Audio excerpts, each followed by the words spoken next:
Great to have SJ here with us to share some insight really into her journey as a title said. Really, it's promising, well, very talented young player, young junior player, and then has successfully made that transition into world class player. Reached the very highest levels of the game.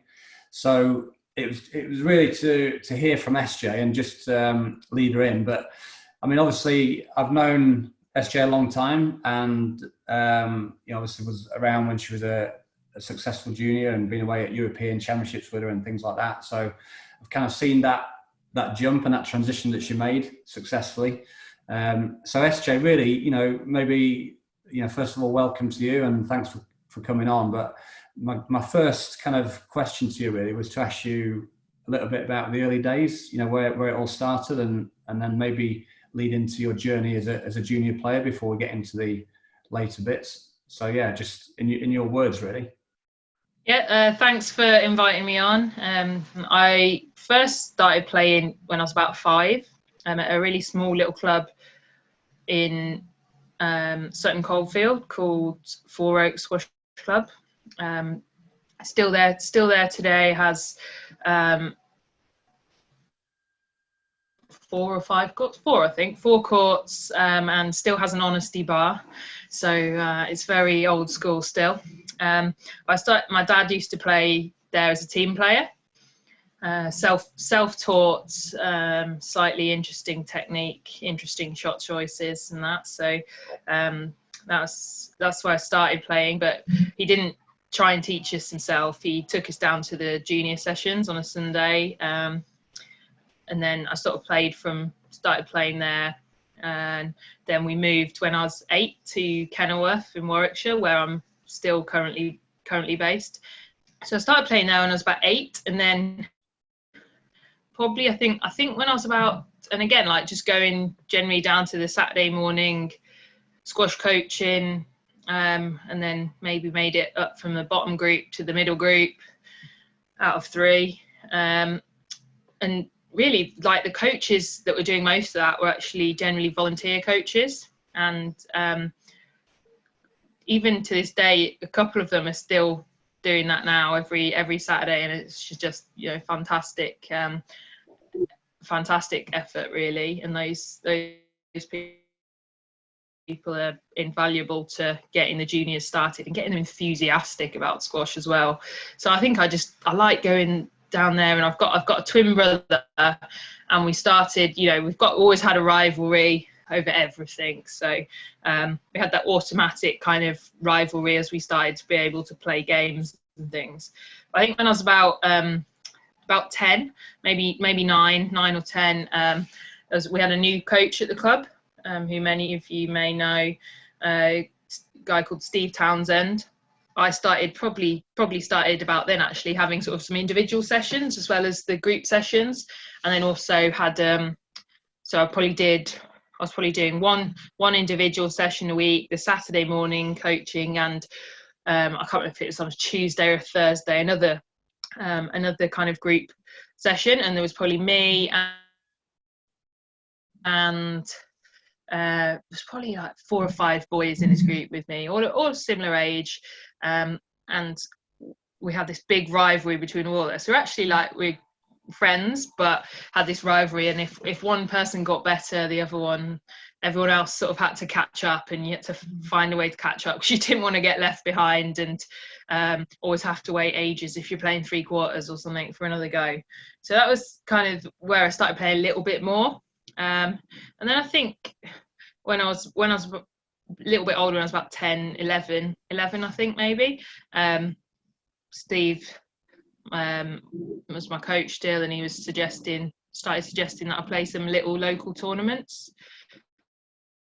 So I think that's like the real early days of getting into squash, and just starting to actually even think about competing at all. So I'm pretty sure I didn't play any under 11 tournaments. Don't think there was much. There wasn't too much under 11 at that point.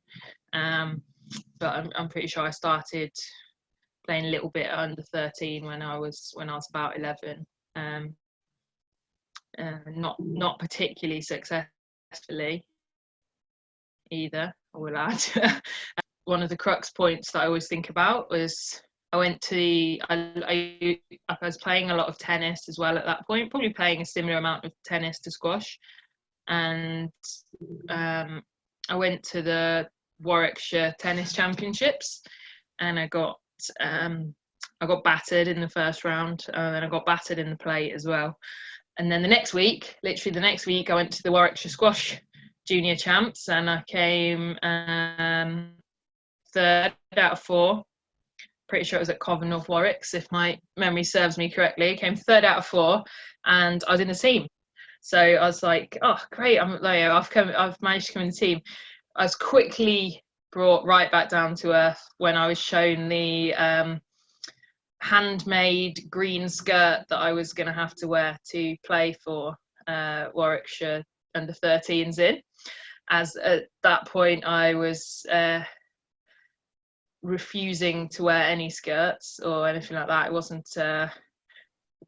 wasn't in my nature, and it wasn't appealing to me in the slightest, especially not a green pleated one. So that was like a crux point for me of starting to just I liked being in, making it into the team, and then also just getting that sniff of, even though I didn't actually get anywhere near winning, getting a sniff of doing well.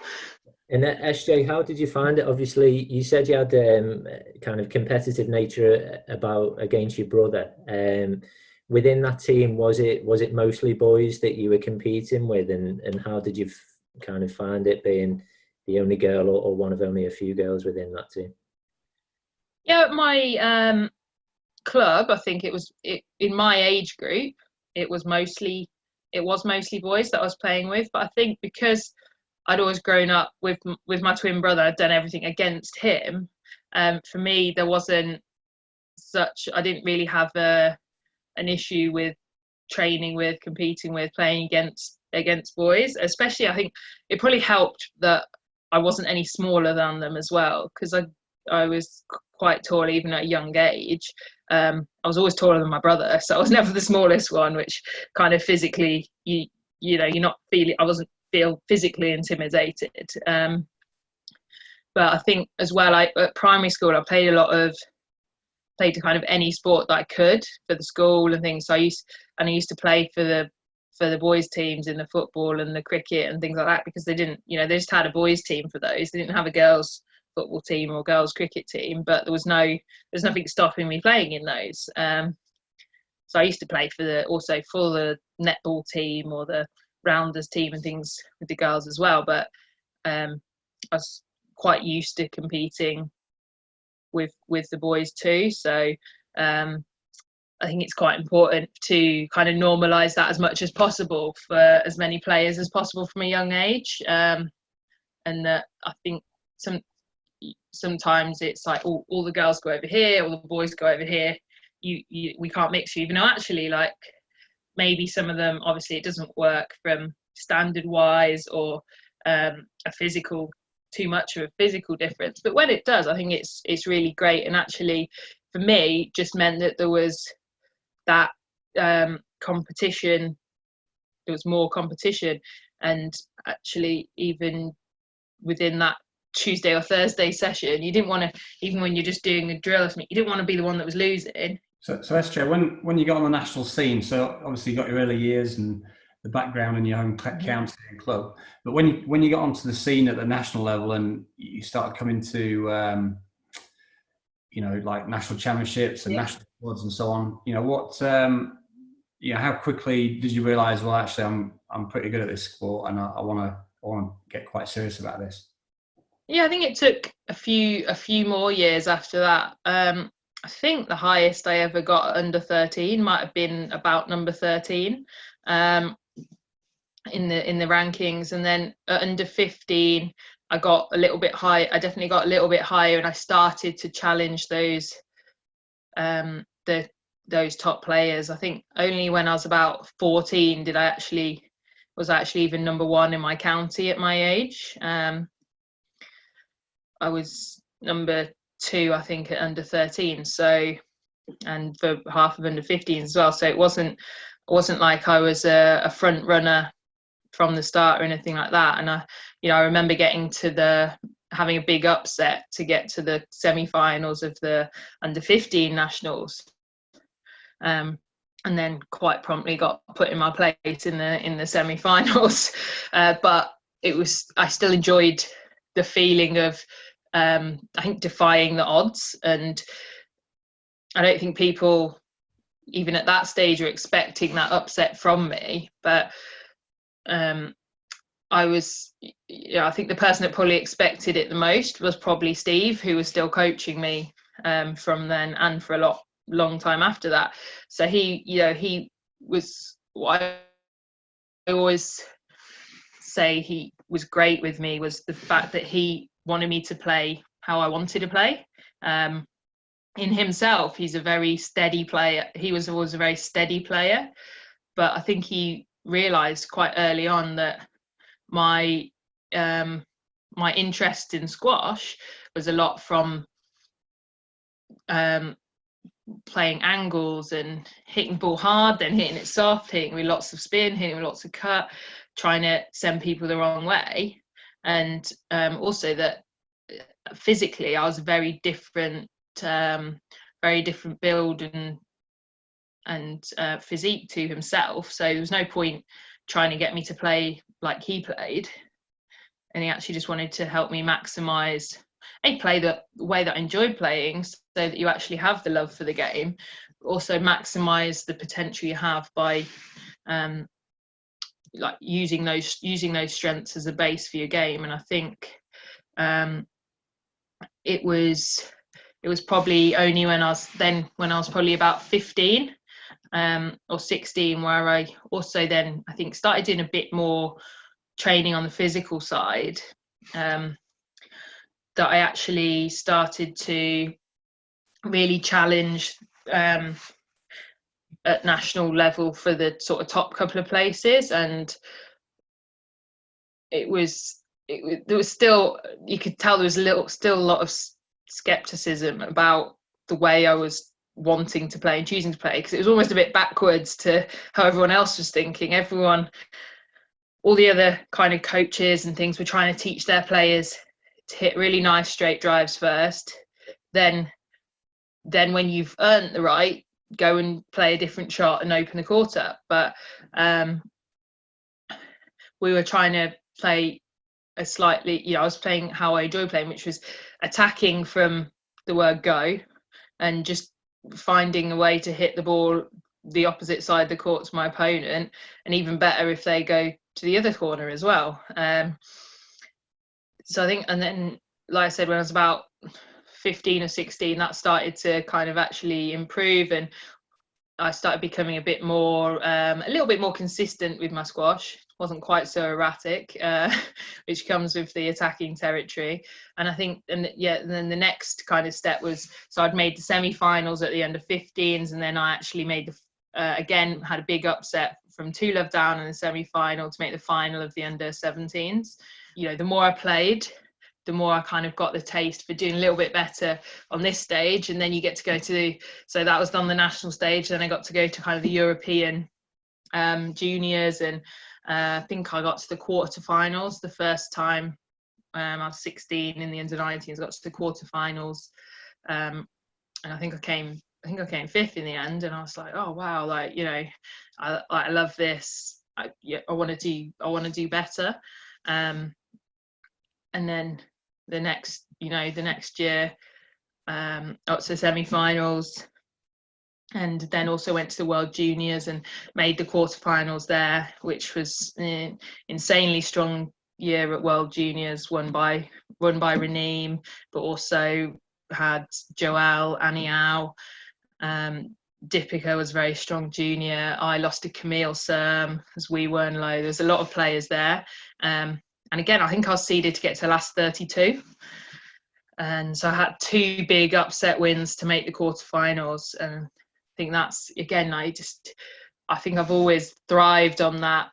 I really don't mind being one of the top seeds. I quite enjoy that. Pressure is a different pressure, but if I'm not seeded to get there, I kind of enjoy the challenge of proving people wrong and everything like that as well. So that's always been kind of instinctive in me. So then, yeah, that kind of set my self up for that last year of juniors, where actually I'd gone from always being a lower seed or the underdog to actually then being top seed for the British junior champs and top seed for the European juniors as well at under 19s. And actually that last year of my juniors was also during my first year of university as well. So it had all of those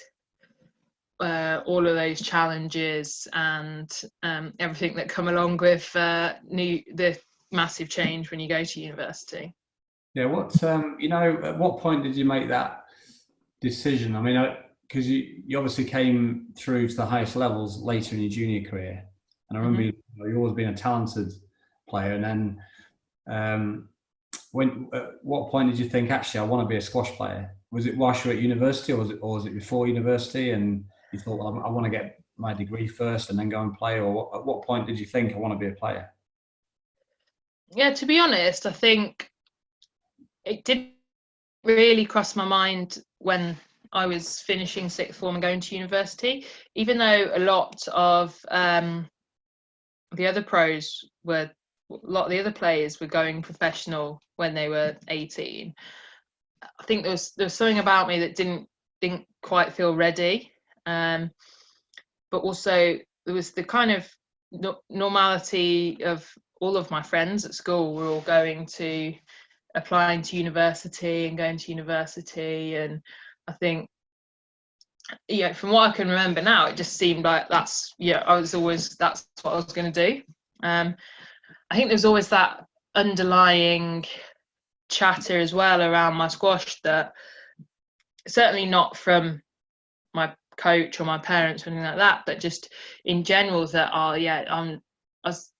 it's kind of almost to the point I almost accepted it myself, that although I was a good junior and I was now even getting some success at junior level, because I'd actually not won anything, and there was players that had won a lot, that actually maybe I didn't have to go professional, and that wasn't necessarily if I did, that would not necessarily be the right choice for me. Like everyone else at university, again, just following what everyone else was doing, really. Applied to lots of graduate, well, not actually that many, applied to a few graduate schemes, went to some interviews and things like that, and actually got onto one of the graduate schemes, which would have been at Tesco, based in Welwyn Garden City. And I said to him, I've got onto this scheme, they've sent me a contract through, I just need to sign it and send it back. And Steve kind of said, well, I just feel like I need to tell you that I really think you could be really good at squash and you could get really far. And I would, put everything into helping you if that's what you decide you want to do. But I think you really need to actually consider that as an option. And I think I just hadn't actually thought about it. And so I went away and I didn't sign that contract. And I think I made final decision about 2 weeks before my final exams or something. Thankfully, still managed to actually get my knuckle down and study and get the decent degree that I wanted. But that was when I decided to actually that I was going to give squash a go. But that was definitely just the start of it, and I wasn't really sure. What I was letting myself in for, to be honest. Well, I think you made a good decision, because if you look at what you've achieved in the game since that, you've made that decision. And the thing is, you've got your degree behind you as well in engineering, which is a big backup. And I think it's really, these days, probably harder back then for you, but I think these days, with the setup at the universities, squash and the performance centres, and the kind of level of coaches we've got in the UK universities, I think it's a real option now. I think I think back then it was, you did it the hard way.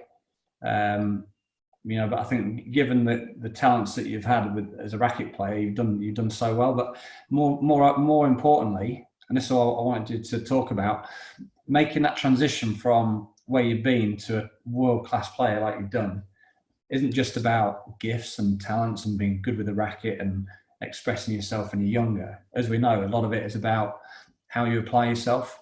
So just talk to us a little bit about that, because you're around the highest level in the world right now with all the best players, and you see what happens and what goes on. You're right in the kind of thick of it all.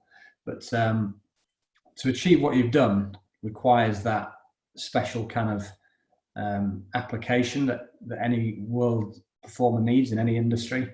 So just talk to us a little bit about that.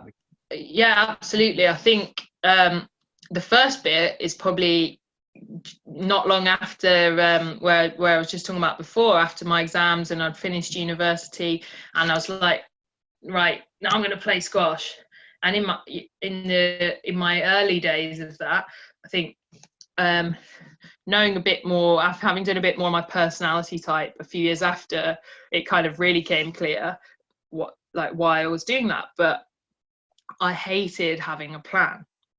I wanted to just get up, I didn't mind having my squash sessions booked in, but the rest of it I was sort of doing a bit of this, bit of that, whatever I fancied doing that day. And it took a while for me to get my head around the fact that wasn't going to cut it for me, because of the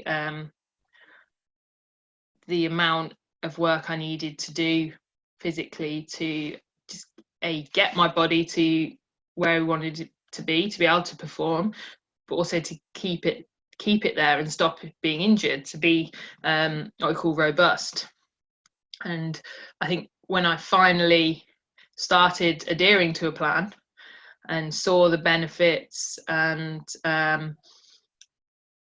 everything like that, I think it really then changed my mindset on that. Whereas I've always been before that, I didn't want a plan of, I didn't want to know what physical work I was doing tomorrow. I just wanted to get up, what do I fancy doing?